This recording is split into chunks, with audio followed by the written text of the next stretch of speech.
ஸ்லேட்டின் northern யூனி இப்பொழுது உங்கள் யாழ் மண்ணில் கணனி மற்றும் வணிகத் துறைகளில் பட்டப்படிப்புகளை பூர்த்தி செய்திட இன்றே விண்ணப்பியுங்கள்.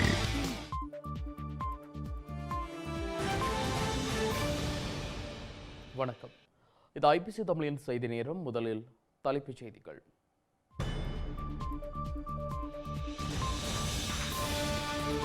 மூன்றாம் கட்டமாக முன்னெடுக்கப்பட்ட தையிட்டி விகாரை எதிர்ப்பு போராட்டம் நிறைவு. விகாரை அகற்ற முடியாது என்கிறது பாதுகாப்பு தரப்பு. நாட்டை கட்டியெழுப்ப ஒன்றுபடுமாறு ஸ்ரீலங்கா ஜனாதிபதி வலியுறுத்து. தேர்தல் மீது மக்கள் நம்பிக்கை இழந்துள்ளதாகவும் சுட்டிக்காட்டு. இந்திய மத்திய அரசின் உதவியுடன் இலங்கையில் 13வது திருத்தச் சட்டம் நடைமுறைப்படுத்தப்படும். ஜனநாயக போராளிகள் கட்சி நம்பிக்கை.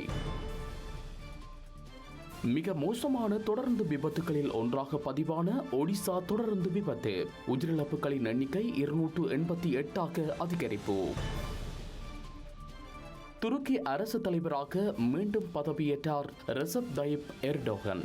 2028ஆம் ஆண்டு வரை பதவியில் இருப்பார்.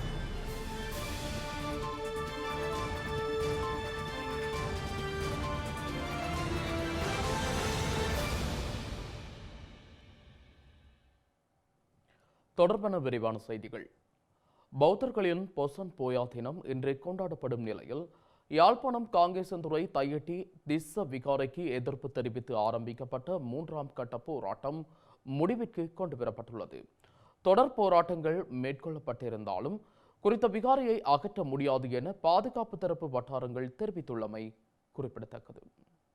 யாழ்ப்பாணம் தையிட்டி பகுதியில் சட்டவிரோதமாக அமைக்கப்பட்டுள்ள விகாரையை அகற்றுமாறு கோரி தமிழ் தேசிய மக்கள் முன்னணி தலைமையில் 2 கட்ட போராட்டம் கடந்த காலங்களில் முன்னெடுக்கப்பட்டிருந்தது. குறித்த விகாரை பொதுமக்களுக்கு சொந்தமான காணியில் அமைக்கப்பட்டுள்ள நிலையில் 14 குடும்பங்களுக்கு சொந்தமான காணியை விடுவிக்க கோரி இந்த போராட்டம் இடம்பெற்றிருந்தது. போராட்டத்தை ஸ்ரீலங்கா ராணுவத்தினர் குழப்பும் செயற்பாட்டை முன்னெடுத்திருந்த போதிலும் போராட்டம் முன்னெடுக்கப்பட்டு நிறைவுக்கு வந்திருந்தது. இவ்வாறான நிலையில் பௌத்தர்களின் விசேட பண்டிகைகளில் ஒன்றான பொசன் பண்டிகையை முன்னிட்டு கடந்த மாதம் 31ஆம் தேதி ஆரம்பிக்கப்பட்ட மூன்றாம் கட்ட போராட்டம் இன்றுடன் நிறைவடைந்துள்ளது. இந்த போராட்டத்தில் தமிழ் தேசிய மக்கள் முன்னணியின் ஆதரவாளர்கள் உட்பட குறைந்தளவானவர்களே கலந்து கொண்டு கட்சி சார்ந்து நடந்து கொண்டதாகவும் விமர்சனங்கள் முன்வைக்கப்படும் நிலையில் இன்றைய தினம் ஓரளவு எண்ணிக்கையான மக்கள் கலந்து கொண்டிருந்தமை குறிப்பிடத்தக்கது. ஸ்ரீலங்கா நாடாளுமன்றத்தில் உள்ள அனைத்து அரசியல் கட்சிகளும் ஒன்றிணைந்தாலும் 50% பலத்தை பெற்றுக்கொள்ள முடியாது என்பதால் தேர்தலுக்காக ஒன்றுபடுவதை விடுத்து பொருளாதார நெருக்கடியிலிருந்து நாட்டை மீட்டெடுக்க சகலரும் ஒன்றுபட வேண்டியது அவசியம் என ஜனாதிபதி ரணில் விக்ரமசிங்க தெரிவித்தார். தற்போது நாட்டு மக்களின் பெரும்பாலானோர் தேர்தல் மற்றும் அரசியல் மீது நம்பிக்கை இழந்துள்ளனர் என நுவரெலியாவில் நடைபெற்ற தேசிய சட்ட மாநாட்டில் உரையாற்றும் போது ஸ்ரீலங்கா ஜனாதிபதி ரணில் விக்ரமசிங்க தெரிவித்தார். சட்டம் மற்றும் ஒழுங்கு, அரசியல் மற்றும் பொருளாதார ஸ்திரத்தன்மை ஏற்பட்டிருப்பதால் நெருக்கடியிலிருந்து இலங்கை முற்றாக மீண்டெழுந்து விட்டது என கருத முடியாது. இந்த செயல்முறையின் வெற்றிக்கு எதிர்காலத்தில் பாரிய அர்ப்பணிப்புகளை மேற்கொள்ள வேண்டியிருக்கும். கடந்த 10 ஆண்டுகளுக்கு முன்பாக இலங்கை முன்னெப்போதும் காணப்படாத பொருளாதார நெருக்கடியை கண்டுள்ளது. அந்த நெருக்கடியிலிருந்து மீண்டு பெறுவதற்கான முயற்சிகள் மேற்கொள்ளப்பட்டுள்ளன. தேசிய சட்ட மாநாட்டில் பொருளாதார மறுசீரமைப்பு வேலை திட்டங்கள் மற்றும் அதன் முன்னேற்றங்கள் பற்றி ஆராயப்படும் முதல் சந்தர்ப்பம் இதுவாகும். கடந்த 10 தொடக்கம் 11 மாதங்களுக்கு முன்பாக வலுவிழந்த நாடாக மாறிவிடும் வகையிலான நிலைமைகளை கடந்து வந்துள்ளோம். எவ்வாறாயினும் தற்போது சட்டம் ஒழுங்கு, அரசியல், பொருளாதார ஸ்திரத்தன்மையும் உருவாகியுள்ளது. இந்த நிலைத்தன்மை குறுகிய காலத்திற்குரியது என்பதால் நாம் இன்னும் நீண்ட தூரம் பயணிக்க வேண்டியுள்ளது என்பதை உணர வேண்டும். தமிழ் தேசிய மக்கள் முன்னணியின் தலைவர் கஜேந்திரகுமார் பொன்னம்பலம் மற்றும் செயலாளர் செல்வராசா கஜேந்திரன் ஆகியோர் ஸ்ரீலங்கா காவல்துறையினரின் பாதுகாப்பை ஒருபோதும் ஏற்கப் போவது இல்லை என கட்சியின் ஊடக பேச்சாளர் சுகாஸ் தெரிவித்துள்ளார். கஜேந்திரகுமார் பொன்னம்பலம் மீது ஸ்ரீலங்கா அரச புலனாய்வாளர்கள் நேற்று தாக்குதல் நடத்த முயற்சித்த சம்பவம் பதிவாகியிருந்தது. இந்த நிலையில் ஸ்ரீலங்கா அரச புலனாய்வாளர்களினால் அச்சுறுத்தல்கள் ஏற்படும் நிலையில் எவ்வாறு காவல்துறையினரின் பாதுகாப்பை கோர முடியும் எனவும் தமக்கு மக்களின் பாதுகாப்பு போதுமானது எனவும் அவர் ஐபிசி தமிழ் செய்திகளுக்கு கூறினார். நேற்றைய தினம் தமிழ் தேசிய மக்கள் முன்னணியினுடைய தலைவர் கஜேந்திரகுமார் பொன்னம்பலத்துக்கு உயிர் அச்சுறுத்தல் விடுக்கின்ற வகையில் போலீசாரால் கைத்துப்பாக்கியை எடுத்து லோட் பண்ணி, அதாவது தயார் நிலையில் காட்டி சுடப்போகின்ற வகையில் ஒரு அச்சுறுத்தல் விடுக்கப்பட்டிருக்கிறது. இது ஜனநாயகத்திற்கும் தமிழ் மக்களுக்காக குரல் கொடுக்கின்ற தலைவர்களின் மீதும் விடுக்கப்பட்ட ஒரு அதியுச்ச அச்சுறுத்தலாக பார்க்கின்றோம். இது இலங்கை அரசினுடைய கூற முகத்தை தான் எடுத்து காட்டி இருக்கிறது. அவர்கள் வெட்கப்பட வேண்டிய விடயம். IMF போன்ற சர்வதேச அமைப்புகள் இலங்கைக்கு நிதியுதவி வழங்குவதற்கு நிபந்தனைகளை மனித உரிமைகள் ரீதியாகவும் ஈழத்தில் அரங்கேறிய இனப்படுகொலை சார்ந்தும் விதிக்க வேண்டும் என்பதை மீளவும் இந்த விடயம் வலியுறுத்தி நிற்கிறது. அதற்காக இலங்கை அரசிடம் நாங்கள் சென்று எங்களுக்கு போலீஸ் பாதுகாப்பு தருமாறு ஒருபோதும் கேட்கப் போவது கிடையாது. ஏனென்றால் போலீஸ் பாதுகாப்பை கேட்பது என்பது எங்களுடைய தலையில் நாங்களே மண்ணளி போடுவதாகத்தான் அமைத்தால் எங்களுக்கு போலீசாராலும் இராணுவத்தினராலும் தான் அச்சுறுத்தலே இருக்கிறது. ஆகவே அந்த தருணத்தில் அவர்களே எங்களுக்கு பாதுகாப்புக்காக கேட்பது என்பது ஒரு அதிமுட்டாள்தனமாக அமையும். எங்களை பொறுத்தவரையில் எங்களுக்கு தமிழ் மக்கள்லாம் பாதுகாப்பு. இவர்களுடைய போலீசாருடைய இராணுவத்தினருடைய துப்பாக்கிகளுக்கோ அவர்களுடைய அடக்குமுறைகளுக்கோ நாங்கள் அஞ்ச போவது கிடையாது. எங்களுக்கு 50,000க்கும் அதிகமான மாவீரர்கள் வழிகாட்டி சென்றிருக்கிறார்கள். அவர்களுடைய வழிகாட்டலின் பிரகாரம் அவர்கள் காட்டிய பாதையில் ஜனநாயக முறைப்படி எங்களுடைய அரசியல் பணிகள் தொடரும். இலங்கையில் இனவாதம் மற்றும் மதவாதம் தொடர்பான பிரச்சினைகள் ஏற்படுவதை தவிர்க்க வேண்டியது ஸ்ரீலங்கா அரசாங்கத்தின் பொறுப்பு என சமூக நீதிக்கான தேசிய இயக்கம் சுட்டிக்காட்டியுள்ளது. இவ்வாறாக சில தரப்பினரால் வெளியிடப்படும் சர்ச்சைக்குரிய கருத்துக்கள் மூலம் இலங்கை மீண்டும் அழிவை நோக்கி எதிர்கொள்ள நேரிடும் எனவும் இயக்கத்தின் தலைவர் கரு ஜெயசூரிய எச்சரித்துள்ளார். இலங்கையில் மத சுதந்திரத்தை அவமதிக்கும் வகையில் அண்மை நாட்களில் பலர் கருத்துக்களை வெளியிட்டிருந்தனர். இவ்வாறான நடவடிக்கைகள் நாட்டை மீண்டும் ஆபத்தில் தள்ளுவதற்காக மேற்கொள்ளப்படும் முயற்சிகள் என சமூக நீதிக்கான தேசிய இயக்கம் சுட்டிக்காட்டியுள்ளது. இலங்கையில் கடந்த காலங்களில் இடம்பெற்ற விரும்பத்தகாத சம்பவங்களை நினைவு கூறும் போது அவற்றில் பெரும்பாலானவை இத்தகைய பொறுப்பற்ற கருத்துக்கள், அறிக்கைகள் மற்றும் செயற்பாடுகளால் ஏற்பட்டவை என்பது மிக தெளிவாக தெரிவதாக இயக்கத்தின் தலைவர் கரு ஜெயசூரிய தெரிவித்துள்ளார். இவ்வாறான நிலையில் நாட்டை மீண்டும் அழிவுகரமான நிலைக்கு கொண்டு செல்வதற்கான தீய முயற்சிகள் இடம்பெறுகின்றனவா என்பதை உன்னிப்பாக கவனிக்க வேண்டியது ஸ்ரீலங்கா அரசாங்கத்தின் பொறுப்பென அவர் கூறியுள்ளார்.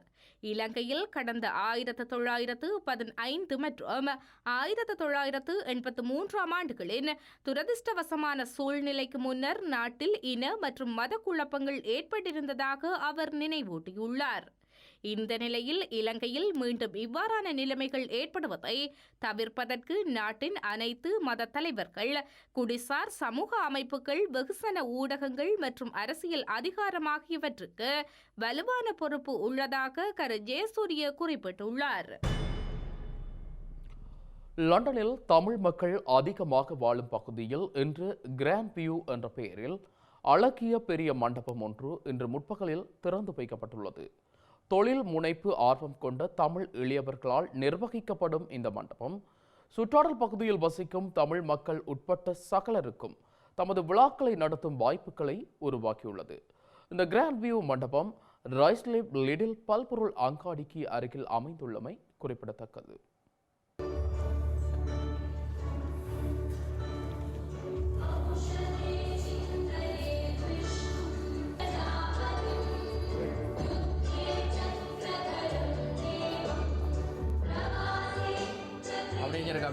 அப்படி வச்சு கொஞ்சம் பாருங்க தம்பி, இங்கே பாருங்க மறைக்காங்க மறைக்காங்க அப்படி என்ன இங்கே பாருங்க பாருங்க. Okay ready.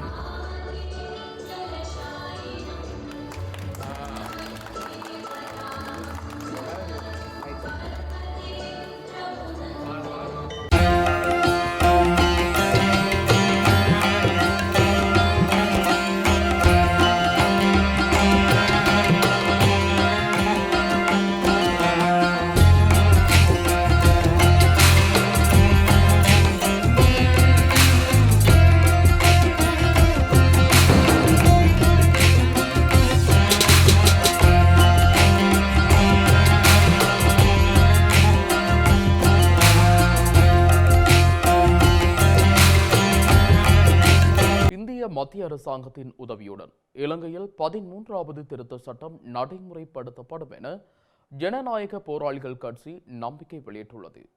இது தொடர்பாக இந்திய அரசாங்கத்துடன் பேச்சுவார்த்தைகளை தமது கட்சி முன்னெடுத்துள்ளதாகவும் அந்த கட்சியின் செயலாளர் கதிர் ஐபிசி தமிழுக்கு தெரிவித்தார்.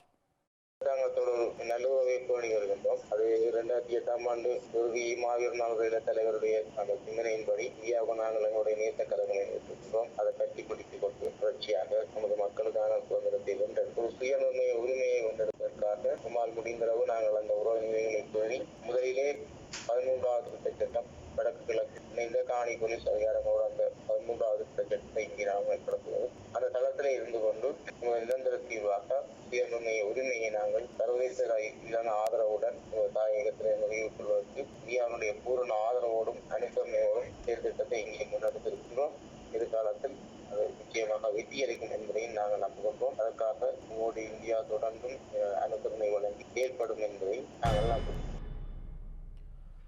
ஸ்ரீலங்கா அரசாங்கம் அரசியல் நோக்கங்களுக்காக பௌத்த தேரர்களை சிறைப்படுத்தியுள்ளதாக தெரிவித்து ஆர்ப்பாட்டம் மேற்கொள்ளப்பட்டுள்ளது.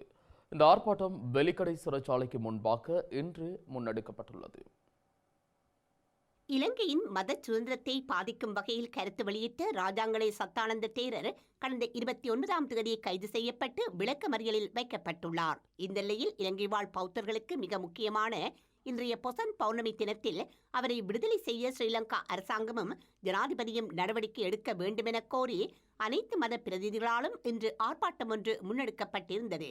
ராஜாங்கலை சத்தானந்த தேரரை பார்வையிட ஆர்ப்பாட்டக்காரர்கள் முயற்சித்திருந்தாலும் அதற்கான அனுமதி மறுக்கப்பட்டுள்ளது. ஜனாதிபதி பொது மன்னிப்பின் கீழ் இன்று 440 பேர் விடுதலை செய்யப்பட்டிருக்கும் நிலையில் குறித்த பிரிவின் கீழ் தேரரையும் விடுவிக்குமாறு ஆர்ப்பாட்டத்தில் ஈடுபட்ட அனைத்து மத பிரதிநிதிகளும் ஸ்ரீலங்கா ஜனாதிபதி ரணில் விக்ரமசிங்கவிடம் கோரியுள்ளனர்.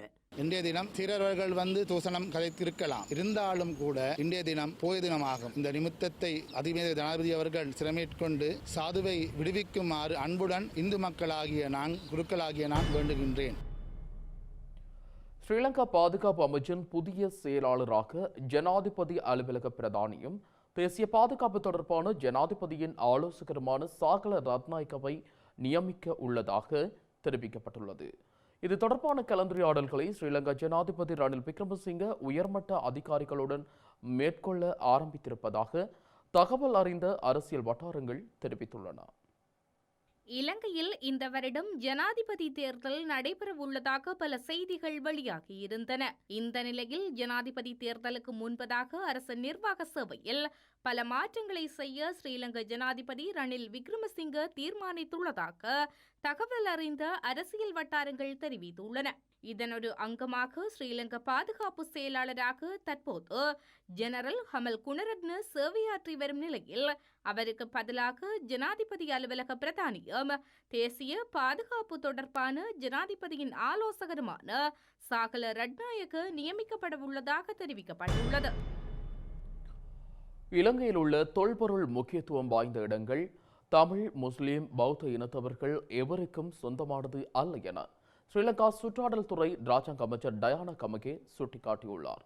பௌத்த மதகுருமார் மற்றும் தமிழர்களுக்கு இடையில் அண்மை காலங்களில் தொல்பொருள் முக்கியத்துவம் வாய்ந்த இடங்கள் தொடர்பில் பல கருத்து வேறுபாடுகள், முரண்பாடுகளும் ஏற்பட்டிருந்த நிலையிலேயே அவர் இதனை தெரிவித்துள்ளார்.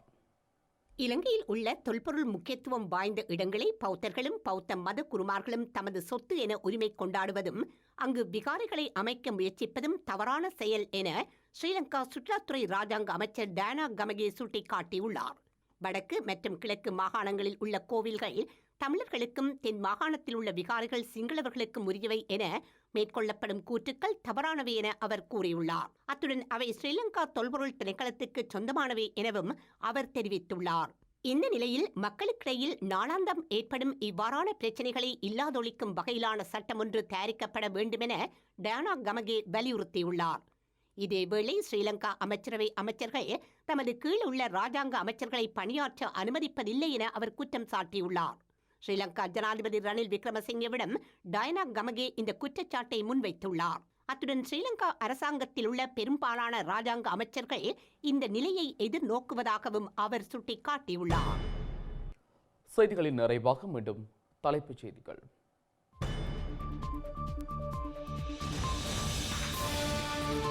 மூன்றாம் கட்டமாக முன்னெடுக்கப்பட்ட தையிட்டி விகாரை எதிர்ப்பு போராட்டம் நிறைவு. விகாரை அகற்ற முடியாது என்கிறது பாதுகாப்பு தரப்பு. நாட்டை கட்டியெழுப்ப ஒன்றுபடுமாறு ஸ்ரீலங்கா ஜனாதிபதி வலியுறுத்து. தேர்தல் மீது மக்கள் நம்பிக்கை இழந்துள்ளதாகவும் சுட்டிக்காட்டு. இந்திய மத்திய அரசின் உதவியுடன் இலங்கையில் 13வது திருத்தச் சட்டம் நடைமுறைப்படுத்தப்படும். ஜனநாயக போராளிகள் கட்சி நம்பிக்கை. மிக மோசமான தொடர்ந்து விபத்துகளில் ஒன்றாக பதிவான ஒடிசா தொடர்ந்து விபத்து. உயிரிழப்புகளின் எண்ணிக்கை 288ஆக அதிகரிப்பு. துருக்கி அரசு தலைவராக மீண்டும் பதவியேற்றார் ரெசப் தயிப் எர்டோகன். 2028ஆம் ஆண்டு வரை பதவியில் இருப்பார்.